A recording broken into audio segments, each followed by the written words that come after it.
I'm John Mullidew, and I'm a member of the What Matters to Me and Why Organizing Committee and a Senior Director of Communications in the Office of Strategic Communications.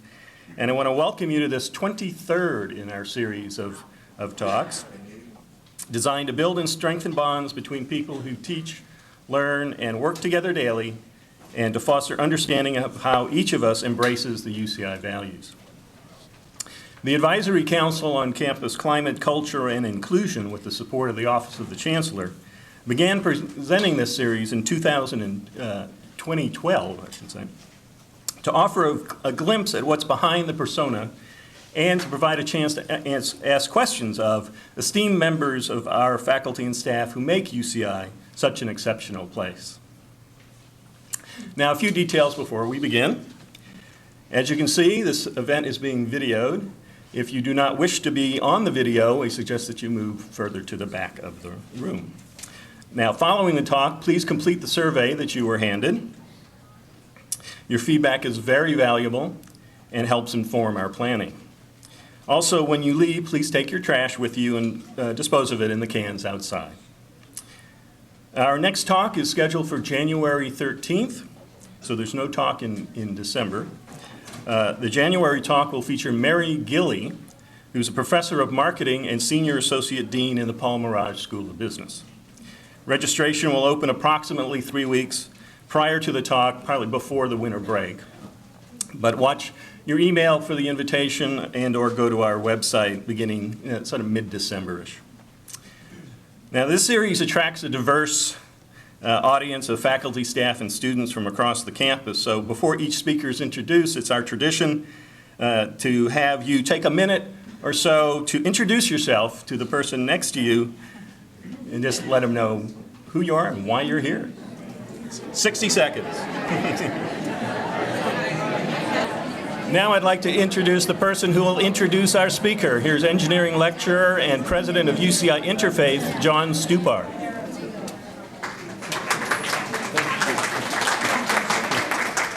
Thank you, John, and thank you for the applause. I didn't expect that. First of all, being a member of one of the organizers on the committee, I really want to thank you all for attending. You are what makes this all work, along with our speakers. And I believe the mission that we have here is an awesome one.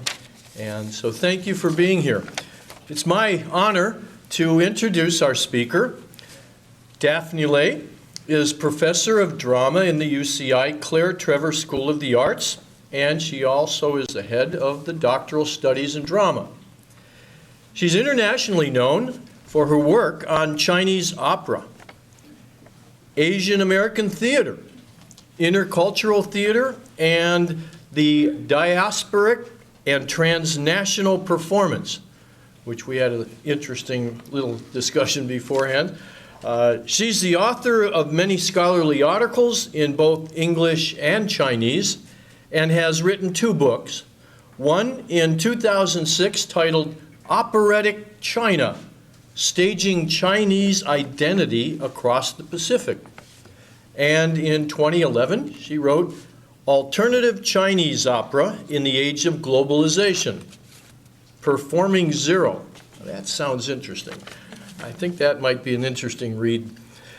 Locally, Daphne's been recognized for her endeavors in advocating multicultural performances and promoting diversity and equity through creative means.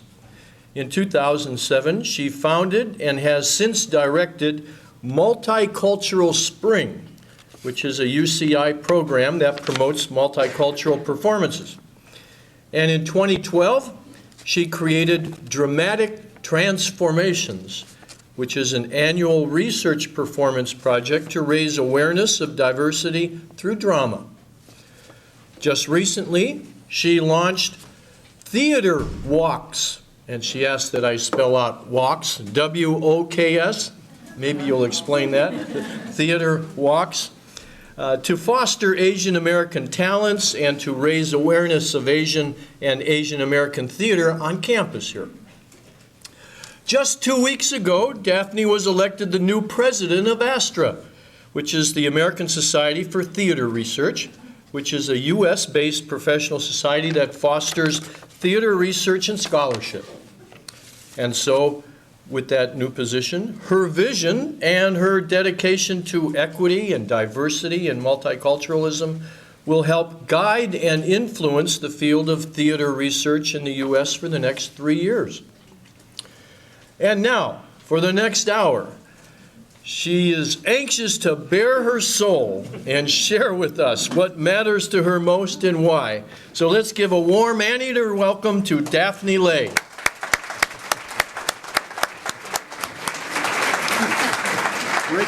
Thanks. Thank you, John and John, for the introductions, and thank you, Doug, for the invitation. This has been such a fun series, and I always enjoy coming here. So when I got the invitation, I was so thrilled. Yes, I get to tell my stories. I also want to thank my sisters there in Taiwan who helped me digging out old photo albums and found out like my family history. So a lot of this talk is about my family. So I want to call this talk Wrong Place, Wrong Time. I got the inspiration actually from my dear friend Simon Leong, and who described a very difficult situation I was in a few months ago as, you were just in the wrong place at the wrong time. I thought, okay, maybe he was just comforting me. But it was also like a moment of revelation. It was like the clouds just open up and the sun shines through and there's music.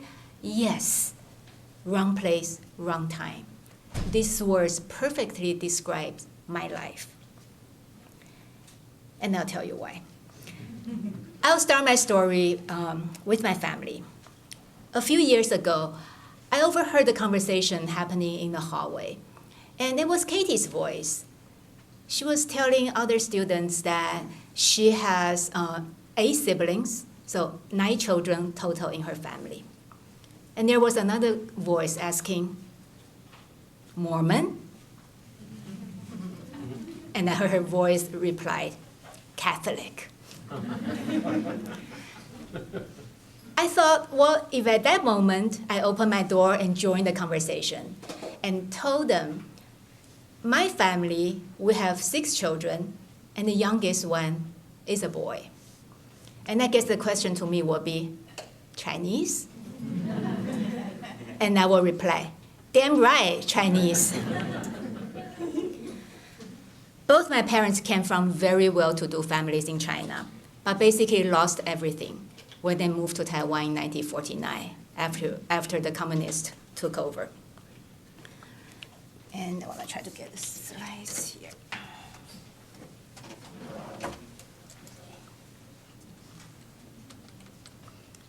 So my father's story is a familiar one. It was during a summer break, and he was a 20-year-old student, college student. He went to visit his brother in the coastal city. And the civil war between the Communist Party and the Nationalist Party had been going on for quite a while by that time. But no one really believed it would be so severe that that would actually change the world. So it was during his visit, and the situation got so bad that he left with his brother's family to Taiwan. Never saw his parents again. Didn't even take a photo with him. Never, nothing. Can you imagine that? If you go up to Santa Barbara to visit your cousins for a weekend and never saw your home again. There was no communication for decades. He didn't even know his parents were dead or alive. His parents didn't have any information about him. I didn't know how he went through that period. I didn't know when he gave up hope. I didn't know when his parents gave up hope. He didn't know about his parents' death until much, a long while afterwards.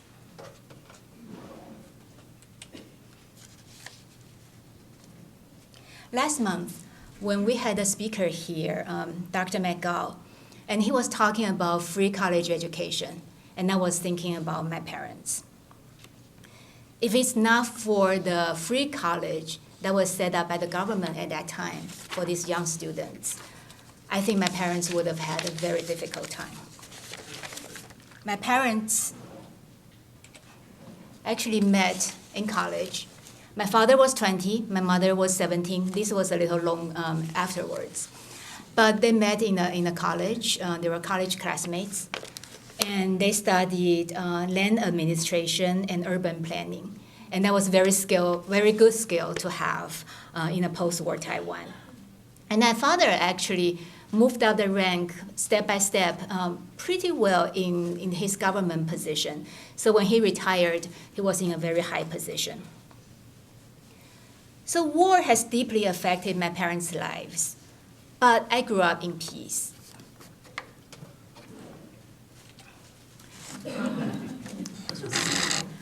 Well, I should say it was peace, sort of tightly controlled by the Cold War mentality.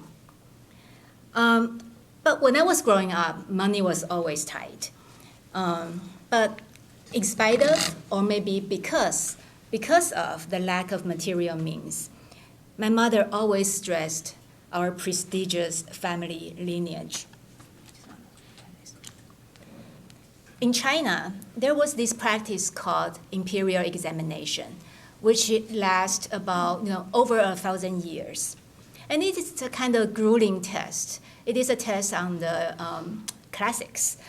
And so sometimes I imagine maybe it's like taking SAT a few days in a row, or like in my program, my doctoral students, the first year comprehensive exams, which they have to write essays for 3 straight days. But they don't have to memorize the classics. And these people did. It is a literary test on classics, but it also functions as a civil test, which means if you do well and score high, and you might get a government position. And because of this record, I could go back to 32 generations of my family. And so this is like the record they have from the first generation, which was probably in about 15th century or so. And because they record the exam, the position they get. So for instance, this is a list of the people who passed the exam, what position he got. And the person that's highlighted is actually my grandfather, my father's father. And then if you can read Chinese, you can see he took the exam actually during the time of the last emperor. So he was probably one of the last people who took the exam. So because of this is the official record. That's why we have this family history. We have this family record. But unfortunately, they only recorded half of the ancestors because no girls are allowed to take the exams and no girls were recorded. So I had no idea if my great-great-great-great-grandfather had any daughters or sisters at all, as if they never had daughters. However, and as you can see, this is probably one of the reasons why that people with traditional Chinese values want to have sons. And even my mother had a very good education and had a very good upbringing. She could not escape this curse.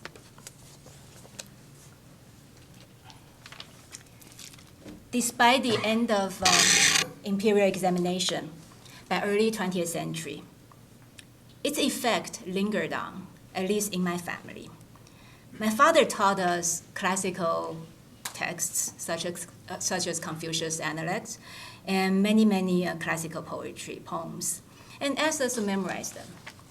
And it was actually fun. My sister and I developed this competitive game, see who can memorize more, right? And I don't know have you noticed this, that things you memorize as a child will stay with you all your life. And things you read yesterday, you won't even remember, right? So I can't tell you how, so, I still remember a lot of the Confucius and a lot of the poetry. And then there are a few very long poems that are really, really dear to my heart. And I can't tell you how much they have helped me in my life. So I often recite them. Sometimes when I'm in really extreme boredom, I'll recite them. And sometimes I recite them to combat really kind of physical pain, that kind of situation, like when I was getting my blood drawn, or when I was going through labor. If I can get myself focused a few minutes on a poem, at least for a few minutes, I'm in this world of colors and sounds, of rhythms and rhymes. And really, I think this is a very, very useful skill. So if you don't have a long poem memorized, you should go home and find one and start tonight. It is really important and very useful. And as a kid, I just excelled everything language related. I kept a daily journal since about age 7, and then this practice, went on well into my adult life. And I won various speech competitions and went on the radio to tell a story when I was 9. And I published my first essay when I was 10 in a newspaper. So, and I became an English major in college.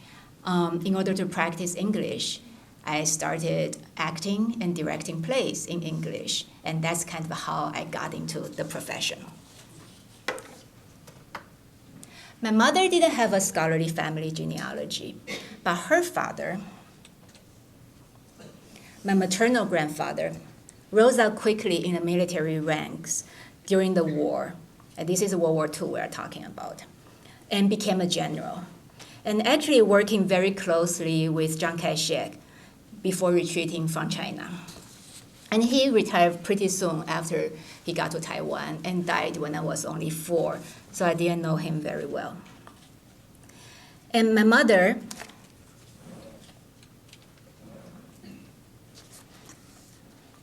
she was the oldest child, and she was the most adventurous one.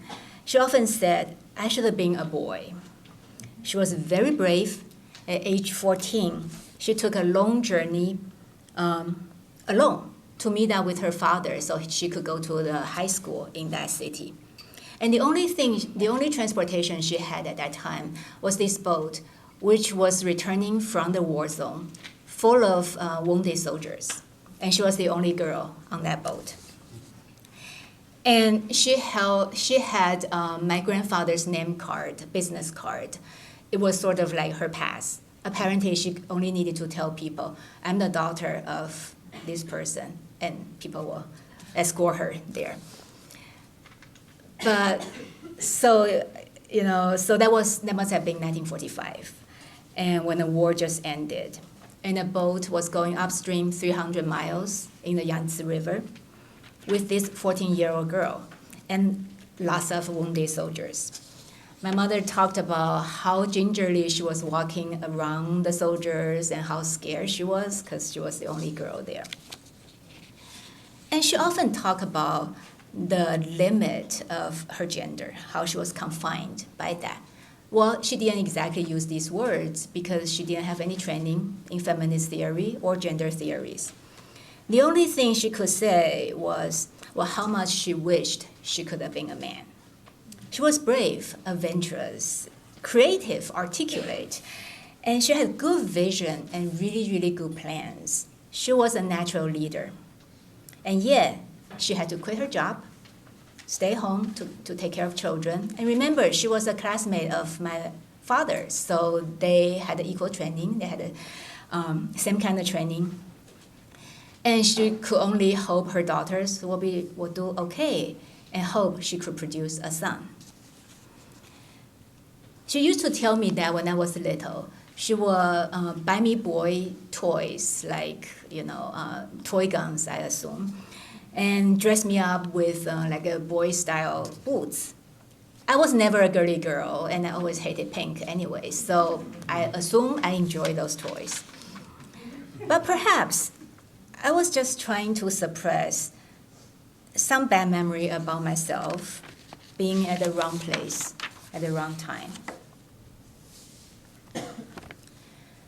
maybe I inherited my mother's adventurous spirit. So I traveled across the Pacific Ocean and crossed the continent and crossed back. And eventually I settled in the lovely OC and joined UCI 14 years ago. But I want to go back a little bit. My story about my parents is not done yet. It was Cambridge, Massachusetts. I was working on my doctoral degree. One night, in the middle of the night, actually, the phone rang. Don't answer the phone in the middle of the night because it's never good news. My sister was sobbing on the other end of the line. Mom was diagnosed of advanced gallbladder cancer. She was only 60 or 61. How is that possible? She's too young for that. And before she got too sick, she came visit me. And we drove everywhere. You know, we got wet in the Niagara Falls. We got scared at CN Tower when we walked on the glass floor. I even took her to see Bread and Puppet in Vermont. I was just offering her the best fun I could think of myself. But all she really wanted to see was that I was doing all right. I was a child away from home, and she wanted to know I was doing all right. Because Boston was 9,000 miles away from home, and I only saw her a couple of times in the next year. When spring break came next year, I thought about going back to see her, but I didn't really have money. I was rehearsing a play I wrote at Harvard. I was going to a conference at NYU. I did not understand priorities. I did not understand that I can always do another show and go to another conference. And money is always the least important thing in the world. But you never know these things when you're in your 20s. Nowadays, if a student comes to me and tells me about the dilemma in life, I will definitely address life priorities. We only have one life, and life won't wait. Anything else can and will wait. A month later, again, I received a phone call from my father, also in the middle of the night. 3 days, my dad said. The doctor predicted 3 days. That was probably the longest journey in my life. I had no idea whether I could make it or not. At the airport in Taiwan, I saw this payphone, and I hesitated. Should I call the hospital? What would I find out? I did eventually, and my mom was there, saying, "I'm waiting for you." Perhaps an hour later, I finally reached her bedside. She could no longer speak, but I knew she saw me because her eyes twinkled. She passed away 15 minutes later. My mom never got to know my wonderful boys.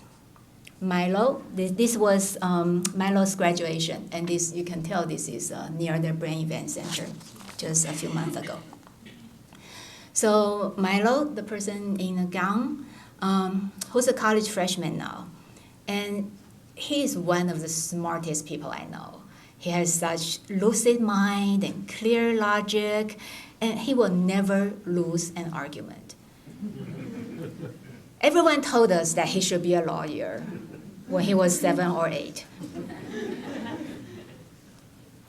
And Rafe, the person in white, is here with me today.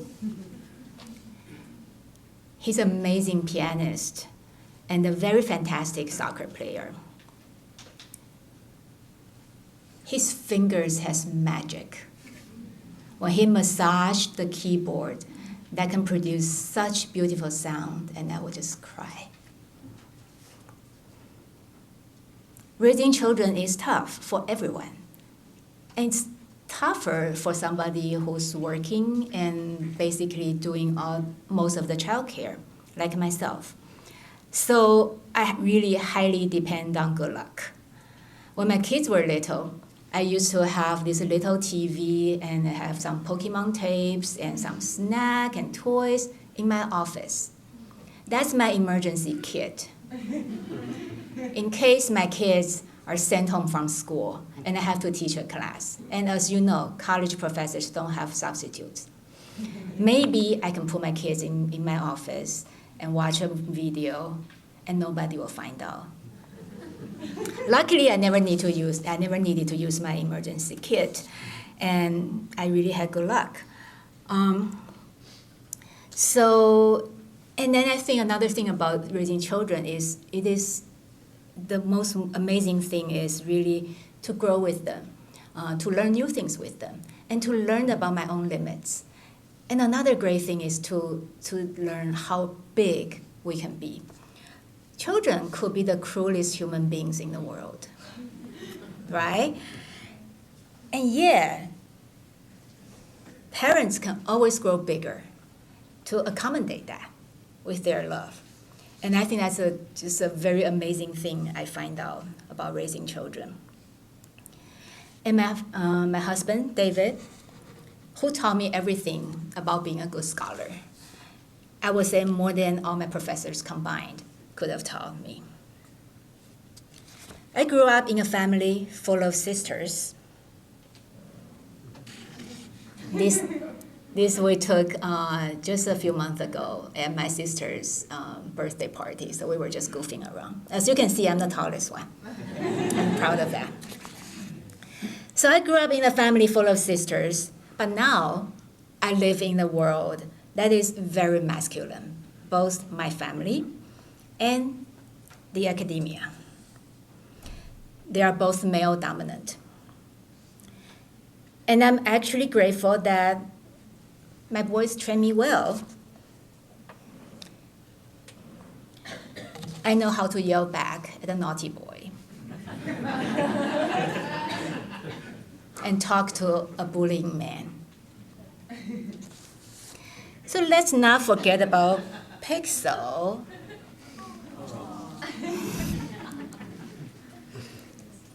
She lets me know about her life priorities. So last year, when Milo was 17, I thought it would be neat to tell him about my life when I was 17. So remember, I took journal since age 7. So I dug out my old diary, and I was very surprised by what I found. Inside the diary, there's a little red envelope with a note inside from my mom. It was a simple note, just wishing me birthday and wishing me doing well at school. But what surprised me was actually what I wrote myself on that day. I wrote, probably with some kind of melancholic voice, on an early morning, 17 years ago, I was born. And this is what my mom wrote in her diary when I turned 1 month old. And this is what my mom wrote. I was quoting her. Wei Wei, which is my nickname. Wei Wei is 1 month old today. She's growing up with all our love. If she were a boy, there will be even more people who will love her. Suddenly, everything came back to me. All these years, I had been pretending that I was doing all right. Sure, I tumbled and fell, but I learned well, and I stood up, and I thought I was doing all right. People accepted me and admired me, and suddenly, I remember everything. I remember I was not wanted. Not me. My mom loved me. But my sex was not wanted. I should have been a boy. I was born in the wrong place at the wrong time. My mom was born in the wrong place at the wrong time. If I had been a boy, maybe my mom would have stopped producing children and gone back to work. If my mom had been a boy, maybe she would have had a great career, like her father, being a great general, or like my father, being a high-rank official, or even something better. I kept reading a diary from the 17-year-old me. There's resentment, complaints, sorrow, anger. Well, typical diary for a teenager who was pretending she understood Sartre and Nietzsche. But there's also the sense of indignation, a strong desire to address the injustice and inequity in the world. Like my mother, I didn't have the proper language either. I only asked myself repeatedly, why do I have to be a girl? Why is the world so unfair? Now everything makes sense to me. Why I have done what I have done is because I couldn't find a better way to get justice. Even though I suppressed all my memory and grew up okay, deep down I knew the world was fundamentally unfair, and I wanted to make it right. I needed to find justice for myself and for others. There was a reason why I was attracted to gender and ethnic studies. There was a reason I was doing multiculturalism. So a few years after I started teaching at UCI, I started a program called Multicultural Spring. So it's a program inviting artists from different cultures and performance traditions to do master classes for students. So this is Indian dance called Manipuri dance. And this is Chinese opera. Because I felt it was unfair to exclude other performance traditions from our curriculum. And I also wanted our students to know the hegemony of method acting is actually not universal.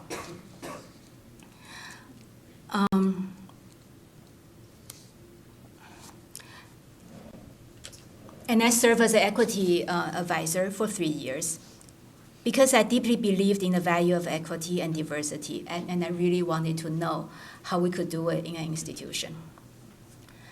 I was growing up with a feeling of injustice, but without the language to address it, because people didn't address it.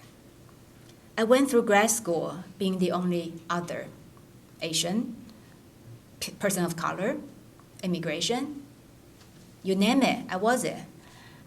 I was the diversity, except they didn't know that word. I didn't know that word. There was no mentoring of underrepresented minority students because people didn't talk about underrepresentation. I just felt like a weirdo. I just feel I didn't belong.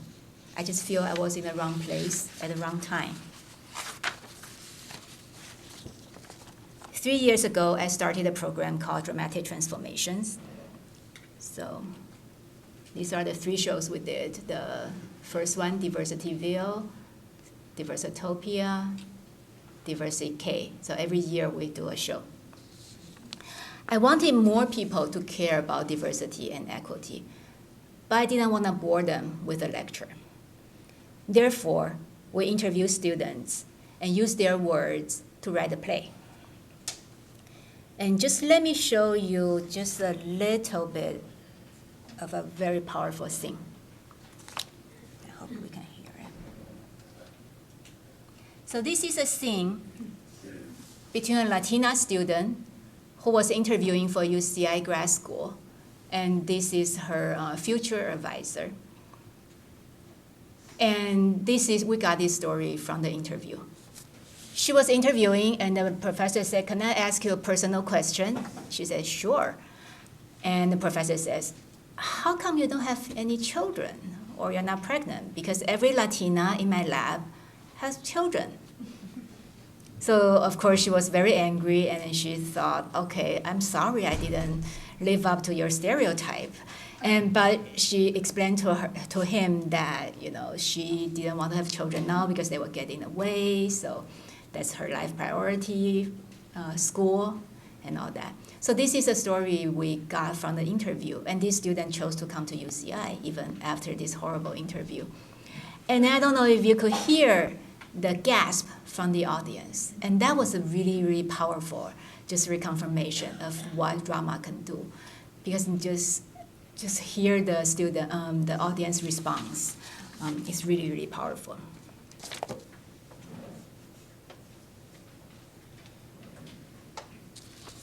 So we did this for 3 years, and the feedbacks have been really positive because systematic racism, sexism, or xenophobia is just so deep, and it is so much ingrained in our national and social history.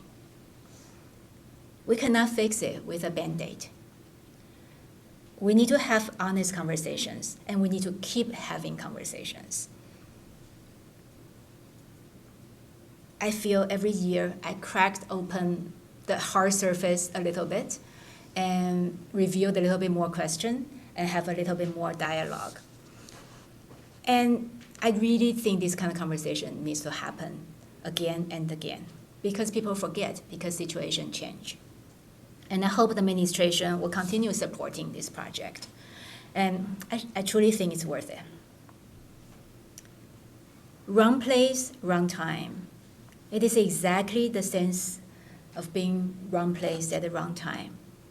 The sense of injustice that has propelled me all my life and led me to what I want to do today. What matters to me is that everyone should be able to have a voice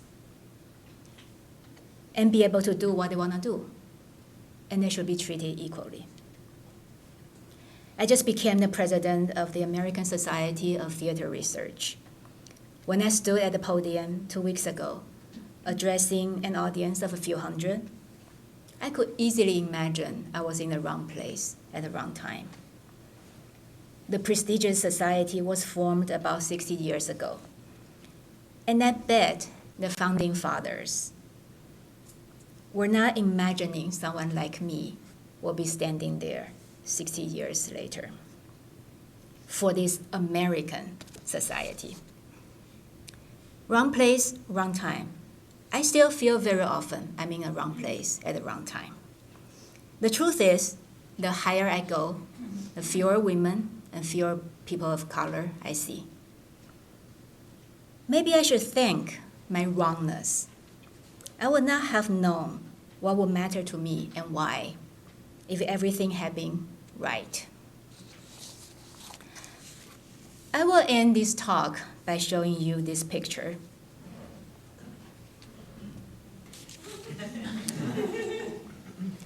This is a 3-year-old girl, armed with her mother's great expectation for her. I think she was ready to change the world. What do you think? Thank you.